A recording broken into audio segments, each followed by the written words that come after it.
आज आपण MPSC राज्यसेवा 2024 याचा जो पूर्वपरीक्षेचा पेपर चाललेला आहे त्या पेपरचा आपण ॲनालिसिस करूया. त्याच्यामध्ये भूगोलाचे प्रश्न, जिओग्राफीचे प्रश्न, प्रश्न क्रमांक 16 ते प्रश्न क्रमांक 30 पर्यंत 15 प्रश्न एकूण विचारलेले आहेत.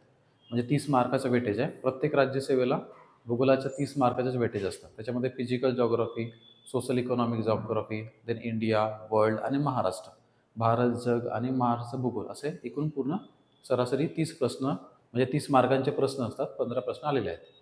तर आपण क्वेश्चन क्रमांक 16 पासून स्टार्ट करूया. खालीलपैकी सखोल उदरनिर्वाहक शेतीचे वैशिष्ट्य नाही. कुठले वैशिष्ट्य नाही असं विचारलंय. Which of the following is not a characteristic of intensive subsistence agriculture. पहिला आहे सखोल लागवड, दुसरा आहे शेतीला पशुपालनपूरक व्यवसाय, तिसरं शेतीचा विस्तीर्ण आकार आणि चौथं दर हेक्टरी कमाल उत्पादन. याच्यामध्ये पर्याय दिलेला आहे आपल्याला. पर्याय 1 फक्त ए, पर्याय क्रमांक 2 बी आणि डी, पर्याय 3 फक्त सी, पर्याय क्रमांक 4 बी सी डी. तर 16 मध्ये प्रश्न क्रमांक 16 मध्ये खालीलपैकी सखोल उदरनिर्वाहक शेतीचे वैशिष्ट्य नाही म्हणून विचारलेलं आहे. त्याचा आन्सर आहे फक्त सी, शेतीचा विस्तीर्ण आकार. फक्त सी. ठीक आहे, उत्तर 3 आहे. म्हणजे सखोल लागवड हे सखोल उदरनिर्वाहक शेतीचे वैशिष्ट्य आहे. शेतीला पशुपालनपूरक व्यवसाय सखोल उदरनिर्वाहक शेतीचे वैशिष्ट्य आहे. दर हेक्टरी कमाल उत्पादन हे सुद्धा सखोल उदरनिर्वाहक शेतीचे वैशिष्ट्य आहे. म्हणजे यामध्ये आपल्याला राज्यसेवेमध्ये आपल्याला शेती हा एक इम्पॉर्टंट टॉपिक आहे. इथं आपल्याला सबसिस्टन्स ॲग्रिकल्चर विचारलेलं आहे. पुढच्या वेळेला आपल्याला टेरेस फार्मिंग सुद्धा विचारू शकतात. ठीक आहे, तर टेरेस फार्मिंग आपल्याला करावं लागेल. इंटेन्सिव्ह ॲग्रिकल्चर सुद्धा विचारू शकतात. Intensive agriculture. ओके, तर हे सुद्धा काही टॉपिक आपल्याला शेती या भागामध्ये करणे आवश्यक आहे. इलिमिनेशनने सुद्धा आपण हे आन्सर काढू शकतो. दुसरा क्वेश्चन बघा. खालीलपैकी कोणता नागरी वस्तीचा आकृतिबंध नाही असा प्रश्न विचारलेला आहे. Which of the following is not the pattern of urban settlement. Not, परत नॉट विचारलेलं आहे. Not the pattern of urban settlement. म्हणजे सेटलमेंट किंवा जे नागरी वस्ती असतात त्यांचे दोन प्रकार असतात. ठीक आहे, शहरी आपल्याला माहिती आहे. शहरी याच्यामध्ये आपल्याला नागरी वस्तीचा विचारलेला आहे. शहरी म्हणजे तेच नागरी वस्ती, अर्बन सेटलमेंट. आणि दुसरं असेल रुरल सेटलमेंट. रुरल सेटलमेंट त्याच्यामध्ये आपण ग्रामीण भागातील जी शेती असते किंवा ग्रामीण भागामध्ये जी सेटलमेंट आहे, वस्ती आहे, त्याच्याबद्दल विचारलेलं असतं. खालीलपैकी कोणता नागरी वस्तीचा आकृतिबंध नाही हे विचारलेलं आहे. बुद्धिबळाच्या पटासारखा, वर्तुळाकृती, विस्कळीत आणि रेषाकृती. तर which of the following is not the pattern of urban settlement. Checker board, circular, dispersed आणि लिनियर. तर याच्यामध्ये डिस्पर्स्ड किंवा विस्कळीत जे पॅटर्न आहे ते नागरी आकृतिबंधाचा किंवा नागरी वस्तीच्या आकृतिबंधाचा पॅटर्न नाही. तर यानंतर आपल्याला काय काय करायचं आहे. अर्बन सेटलमेंट झालं, इथं आपल्याला नेक्स्ट टाइमला रुरल सेटलमेंट हे सुद्धा एक टॉपिक करावं लागेल इथे. ठीक आहे, पुढच्या राज्यसेवेला विचारू शकतात. नेक्स्ट प्रश्न बघा, प्रश्न क्रमांक 18. योग्य जोड्या लावा प्रश्न आलेला आहे. त्याच्यामध्ये देश, कंट्री आणि राष्ट्रीय उद्याने दिलेले आहेत. तर कंट्री, देशांची नावं आणि राष्ट्रीय उद्यानं. राष्ट्रीय उद्यानं म्हणजे नॅशनल पार्क. तर हा खूप सोपा प्रश्न आहे किंवा इलिमिनेशन सुद्धा हा प्रश्न आपण सॉल्व्ह करू शकतो. तर भारत, इक्वेडोर, USA, ऑस्ट्रेलिया असे 4 देश दिलेले आहेत आणि राष्ट्रीय उद्यानं दिलेले आहेत. Jim Corbett, grand canyon, Galapagos आणि ग्रेट बॅरियर. तर भारतामध्ये जिम कॉर्बेट हे नॅशनल पार्क आहे हे आपल्याला माहिती आहे. आणि ऑस्ट्रेलियामध्ये ग्रेट बॅरियर रीफ आहे, ते सुद्धा एक नॅशनल पार्क आहे, ते माहिती आहे. तर पहिल्याला एक आणि डीला 4 इथे सुद्धा आहे. त्याच्यामुळे ऑप्शन नंबर 2 आपण इलिमिनेट करू शकतो आणि याच्यामध्ये ऑप्शन नंबर 4 पण आपण इलिमिनेट करू शकतो. मग राहिलं काय, ऑप्शन नंबर 1 आणि ऑप्शन नंबर 3. तर यानुसार जे इक्वेडोर आहे, इक्वेडोरमध्ये गॅलापागोस नॅशनल पार्क आहे आणि USA मध्ये ग्रँड कॅनियन नॅशनल पार्क आहे. तर राष्ट्रीय उद्यानं, नॅशनल पार्क ही आपली एक थीम झाली MPSC राज्यसेवेची. तर याच्यानंतर पुढचे जे काही कंट्रीज आहेत, ठीक आहे, Japan, Germany, then Switzerland, Norway, France, या सुद्धा कुठल्याही देशामध्ये आपल्याला नॅशनल पार्क विचारू शकतात. त्या देशातील, जसं आपलं जिम कॉर्बेट नॅशनल पार्क होतं, हे आपल्या भारतातील पहिलं नॅशनल पार्क आहे म्हणून त्यांनी दिलं. फेमस नॅशनल पार्क आहे उत्तराखंडमध्ये.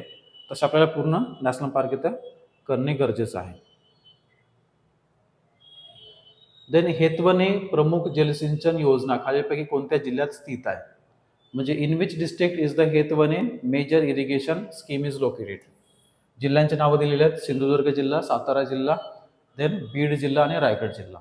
त्यानुसार हेतवणे हे जे प्रमुख जलसिंचन आहे हे प्रमुख जलसिंचन रायगड, ठीक आहे, रायगड या जिल्ह्यामध्ये स्थित आहे. तसेच बीडमध्ये कुठले आहेत, साताऱ्यामध्ये कुठले आहेत, सिंधुदुर्गमध्ये कुठले आहेत हे आपल्याला, ठीक आहे, कुठले कुठले मेजर इरिगेशन स्कीम्स आहेत ते महत्त्वाचे. म्हणजे आपल्या महाराष्ट्रातील जिल्हे कुठले आहेत ते करायचे आणि त्या जिल्ह्यामध्ये असणारे कुठले कुठले मेजर इरिगेशन आहेत प्रोजेक्ट ते सुद्धा करावे लागेल. त्याच्यामध्ये असणारे इरिगेशन स्कीम्स, ठीक आहे, हे इथं महत्त्वाच्या राज्यसेवेच्या परीक्षेला, कारण इथे प्रश्न आलेला पुढच्या वेळेस सुद्धा या थीमवरती येऊ शकतो. खालीलपैकी कोणता जलजन्य खडकाचा गुणधर्म नाही? Which of the following is not the characteristic of sedimentary rock. मग आपल्याला रॉक्सचे काही प्रकार माहिती पाहिजे. 3 प्रकारचे रॉक आहेत. इग्नियस रॉक, ठीक आहे, इथे सेडिमेंटरी रॉक दिलेला आहे, मेटामॉर्फिक रॉक. तर या तिन्ही रॉकची काय काय वैशिष्ट्ये आहेत यावेळेला आपल्याला सेडिमेंटरी विचारलेले, पुढच्या वेळेला इग्नियस विचारू शकतात, मेटामॉर्फिक विचारू शकतात. खालीलपैकी कोणता जलजन्य खडकाचा गुणधर्म नाही? पहिलं वाक्य दिलेलं आहे, एकाच खडकाच्या थरात अनेक आकाराचे कण संघटित झालेले असतात. दुसरं दिलेलं आहे की खडक अवाढव्य आकाराचे असून कठीण असतात. तिसरं, खडकात प्रामुख्याने जीवाश्म आढळतात. आणि चौथं, खडक मृदू असतात त्यामुळे त्यांची झीज लवकर होते. तर हे खडक मृदू असतात त्यांची झीज लवकर होते. Rocks are soft and they wear out quickly. हे बरोबर आहे, हे वाक्य बरोबर आहे. म्हणजे हे कॅरेक्टरिस्टिक आहे सेडिमेंटरी रॉकच्या. Fossils are mainly found in rock. हो, खडकात प्रामुख्याने जीवसेस आढळतात. हे सुद्धा वाक्य बरोबर आहे. आपल्याला नॉट विचारलेलं आहे, not the characteristic of sedimentary rock. त्याच्यानंतर एकाच खडकाच्या थरात अनेक आकाराचे कण संघटित झालेले असतात. The particles of many sizes are organize in a single rock layer. हे सुद्धा आहे. मग कुठलं नाही, गुणधर्म नाही, तर खडक अवाढव्य आकाराचे असून कठीण असतात. नाही, कठीण नसतात, सॉफ्ट असतात. The rocks are huge and hard. They are not hard. Hard नसतात. कसे असतात? सॉफ्ट असतात.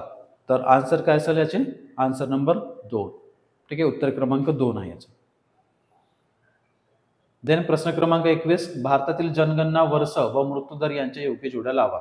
म्हणजे इथं आपल्याला काय विचारलेलं आहे? जनगणना, करेक्ट पेअर सेन्सस इयर, ठीक आहे, आणि डेथ रेट. म्हणजे सेन्सस कुठलं हे सगळे सेन्सस महत्वाचे आहेत, त्यानुसार डेथ रेट सुद्धा महत्वाचा आहे. आता जर आपल्याला आन्सर माहिती नसेल आणि याचा क्रम जर बघितला आपण 1981, 1991, 2001 आणि 2011, तर यानुसार जर बघितलं तर आपल्याला माहिती आहे की आपण आता जी आपलं जे विज्ञान किंवा सायन्स अँड टेक्नॉलॉजी किंवा मेडिकल सायन्स, ठीक आहे, मेडिकल सायन्स ज्या प्रकारे आपण ग्रोथ करत आहोत त्यानुसार आपल्याला माहिती आहे की आपण मृत्यूदरामध्ये त्यांचा मृत्यूदर कमी करत आहोत. तर यानुसार आपल्याला समजलं पाहिजे की सिंपल क्वेश्चन आहे, 1981 ला जर मृत्यूदर 15 समजला तर 1991 ला मृत्यूदर कमी होता, 2001 ला सुद्धा मृत्यूदर कमी झाला, 2011 ला सुद्धा मृत्यूदर कमी झालेला आहे. म्हणजे आता भारतामध्ये, ठीक आहे, मृत्यूदर काय होत आहे? कमी होत आहे आणि कमी होणारच, कारण मेडिकल सायन्सने प्रगती केलेली आहे. त्याच्यामुळे याचं उत्तर कुठलं आहे?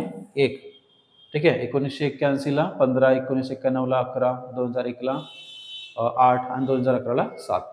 तर इथं डेथ रेट विचारलेला आहे, मृत्यूदर. पुढच्या वेळेला जन्मदर विचारू शकतात, ठीक आहे, बर्थ रेट विचारू शकतात, देन डेन्सिटी विचारू शकतात, डेन्सिटी म्हणजे घनता, लिटरसी विचारू शकतात, साक्षरता.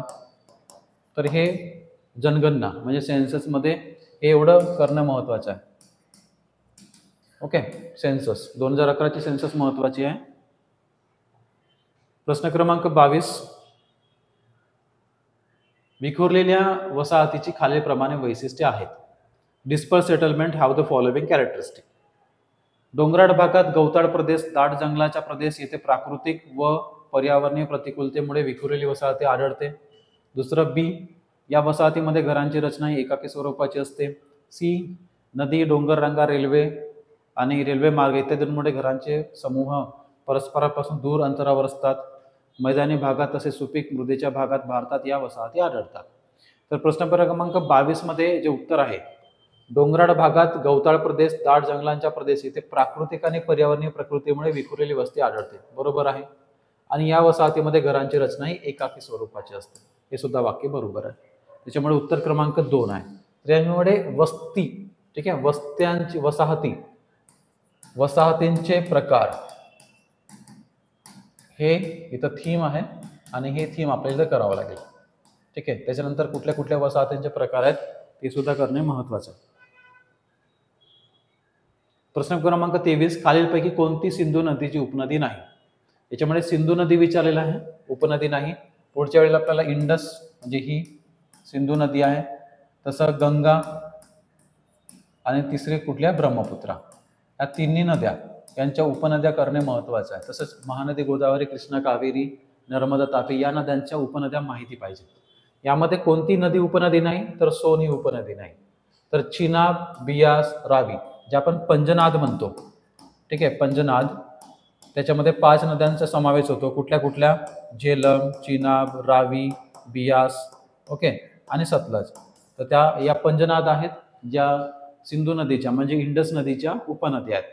ठीक आहे, लेफ्ट बँक आहेत, डाव्या तीरावर मिळणाऱ्या उपनद्या आहेत. आणि सोन ही नाही. सोन ही कोणाची? इथं नॉट विचारले, not the tributary of river Sindhu. तर सोन ही सिंधू नदीची उपनदी नाही. प्रश्न क्रमांक 24, महाराष्ट्रात कोणत्या प्रकारच्या जलप्रणाली आढळतात? परत रिव्हर सिस्टमवरती प्रश्न आलेला आहे, नदी प्रणालीवरती प्रश्न आलेला आहे. जलप्रणाली म्हणजे तेच नदी प्रणालीचा भाग. वृक्षाकार, समांतर, अनिश्चित आणि जाळीदार पर्याय दिलेले आहेत. प्रश्न क्रमांक 24, तर यामध्ये महाराष्ट्रामध्ये कोणत्या प्रकारच्या जलप्रणाली आढळतात? वृक्षाकार आढळतात, डेंड्रिटिक आढळतात, समांतर, पॅरलल, अनिश्चित, इंडेफिनाइट, जाळीदार आणि ट्रेलिस. म्हणजे याचा आन्सर काय? 4, ऑल ऑफ द अबव आणि वरील सर्व. प्रश्न क्रमांक 24 चे उत्तर आहे 4. त्याच्यामुळे जलप्रणाली, ठीक आहे, रिव्हर सिस्टम आणि pattern of the drainage system, तर हे सुद्धा महत्वाचं आहे. तर भारतातील, जगातील आणि महाराष्ट्रातील नद्या हे करणं महत्वाचं आहे, प्रामुख्याने भारत आणि महाराष्ट्र. 2011 सेन्सस परत प्रश्न आलेला आहे. खालील विधानांचा विचार करून योग्य पर्याय निवडा. विधान ए, सन 2011च्या अंतिम जनगणनेनुसार महाराष्ट्रात लोकसंख्येची सर्वात जास्त घनता मुंबई उपनगर जिल्ह्याची होती. विधान बी, सन 2011च्या अंतिम जनगणनेनुसार महाराष्ट्रात लोकसंख्येच्या घनतेत कोल्हापूर जिल्ह्याचा 5वा क्रमांक आहे. वरीलपैकी कोणते विधान बरोबर आहे? 4 उत्तर दिलेली आहेत. प्रश्न क्रमांक 25. तर यामध्ये दोन्ही विधाने बरोबर आहेत. म्हणजे सर 2011च्या अंतिम जनगणनेनुसार महाराष्ट्रात लोकसंख्येची सर्वात जास्त घनता मुंबई उपनगरमध्ये होती, बरोबर आहे. आणि हे दुसरं सुद्धा वाक्य बरोबर आहे. म्हणजे यामध्ये सेन्सस हे टॉपिक महत्वाचं आहे आणि याच्यामध्ये घनता म्हणजे डेन्सिटी विचारलेली आहे. पुढच्या वेळेला जसं मी सांगितलं होतं, याच्या आधी पण प्रश्न आलेला आहे याच्यावरती, सेन्ससवरती. त्याच्यामुळे इथं जनगणना केली आपण, डेन्सिटी, लिटरसी रेट, ठीक आहे, ते महत्वाचं आहे.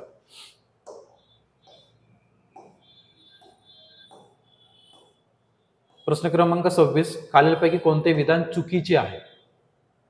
Which of the following statement is incorrect?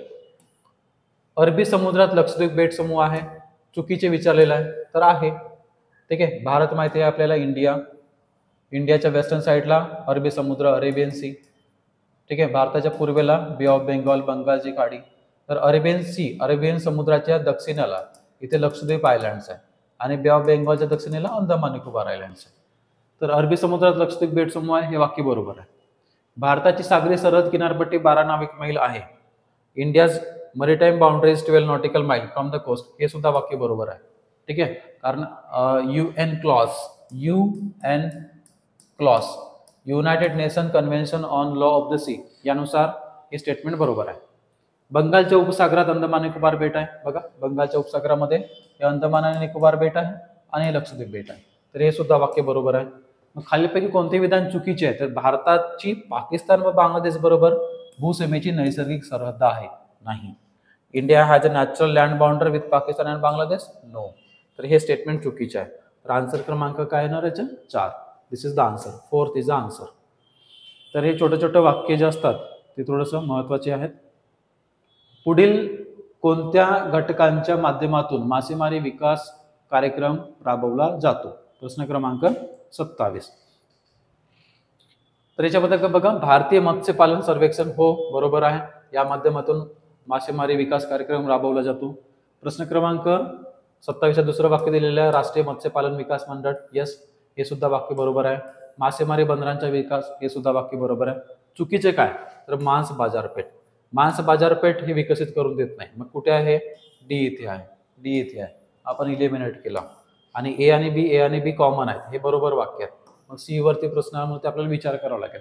मासेमारी बंदरांचा विकास करणे हे मासेमारी विकास प्रकल्पाचे कार्य आहे, हे सुद्धा वाक्य बरोबर आहे. उत्तर क्रमांक 3.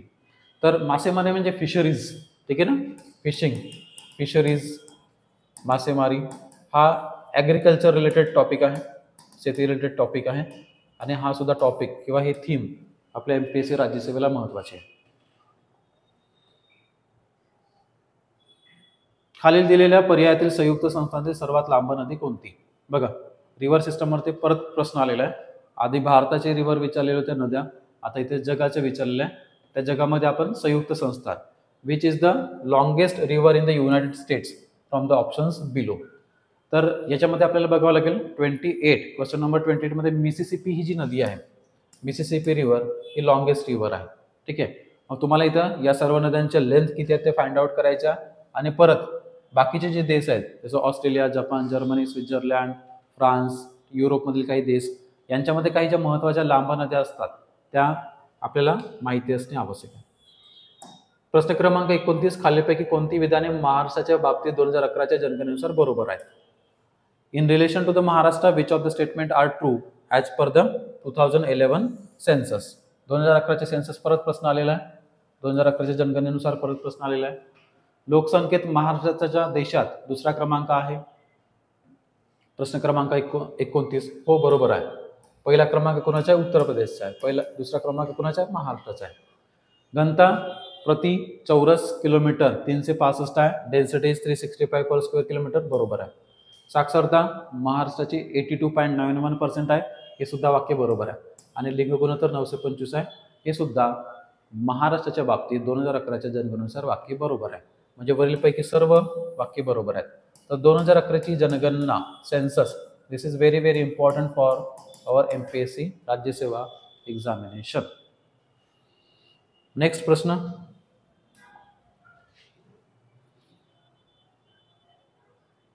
चंद्रपूर जिल्ह्यात खालीलपैकी कोणत्या ठिकाणी दगडी कोळसा सापडतो? तर दगडी कोळशाबद्दल प्रश्न आलेला आहे आणि विशिष्ट चंद्रपूर जिल्हा विचारलेला आहे. कोल, ठीक आहे, coal is found at which of the following place in Chandrapur district. कुठल्या प्लेसमध्ये, कुठल्या ठिकाणी आढळतो? प्रश्न क्रमांक 30. तर तो फक्त आणि फक्त बांदर इथे आढळतो, ठीक आहे. तर हे वाक्य इथं बरोबर आहे. तर हे सुद्धा इथं महत्त्वाचं आहे. हवामान बदल ही नैसर्गिक आणि सतत प्रक्रिया आहे. या कल्पनेला कोणता भूवैज्ञानिक पुरावा समर्थन देतो? Which geological evidence supports the notion that climate change is a natural and continuous process? प्रश्न क्रमांक 31. उच्च उंचीवरील झाडांमध्ये वलय, tree rings in high altitude, yes. हिमनदीची प्रगती आणि माघार, glacial advances and retreats, yes. हिमनदी तलावांमध्ये गाळ साठतो, yes. Sediment deposit in glacial lake, all of the above. म्हणजे वरील सर्व वाक्य बरोबर आहेत. ओके, हवामानाबद्दल नैसर्गिक आणि सतत प्रक्रिया आहे. तर प्रश्न क्रमांक 31 उत्तर 4. तर हवामान बदल म्हणजे क्लायमेट चेंज हा इथं आपल्याला काय आहे? एक थीम आहे, ठीक आहे. आपली MPSC राज्यसेवेची थीम आहे. आणि क्लायमेट चेंज हे चांगल्याने करावे लागेल आपल्याला, महत्वाचं आहे. प्रश्न क्रमांक 32. खालील विधानांचा विचार करा. निम्न अक्षवृत्तांच्या मानाने उच्च अक्षवृत्तांमध्ये सर्वसाधारणपणे मोठ्या प्रमाणात जैवविविधता असते. पर्वतीय उतारावर उंचीपेक्षा निम्न उंचीवर सर्वसाधारणपणे जैवविविधता मोठ्या प्रमाणात असते. प्रश्न क्रमांक 32. त्याच्यामध्ये फक्त बी हे बरोबर आहे, ठीक आहे. Biodiversity generally greater at a lower altitude than the at a higher altitude on a mountainous slope. High latitudes generally have greater biodiversity than low latitudes. No, it is not correct. So प्रश्न क्रमांक 32 चे उत्तर आहे 2. अशा प्रकारे राज्यसेवा MPSC राज्यसेवेमध्ये जे प्रश्न आपल्याला आलेले आहेत भूगोलामध्ये नदी प्रणाली, सेन्सस, ठीक आहे, यावरती प्रश्न आपल्याला दिसतात. हवामान बदलावरती प्रश्न दिसतो, ठीक आहे, जो कनेक्ट करू शकतो आपण एन्व्हायरमेंट सोबत. तर 15 प्रश्न आलेले आहेत. 15 पैकी साधारणपणे आपण सर्वच्या सर्व प्रश्न एक चांगल्या प्रकारे भूगोलाचा अभ्यास केला, जॉग्राफीचा अभ्यास केला तर आपण सॉल्व्ह करू शकतो आणि पैकीच्या पैकी 30 पैकी 30 आपल्याला मार्क इथे भेटू शकतात. ठीक आहे, तर हे आपलं ॲनालिसिस आहे. Okay, thank you.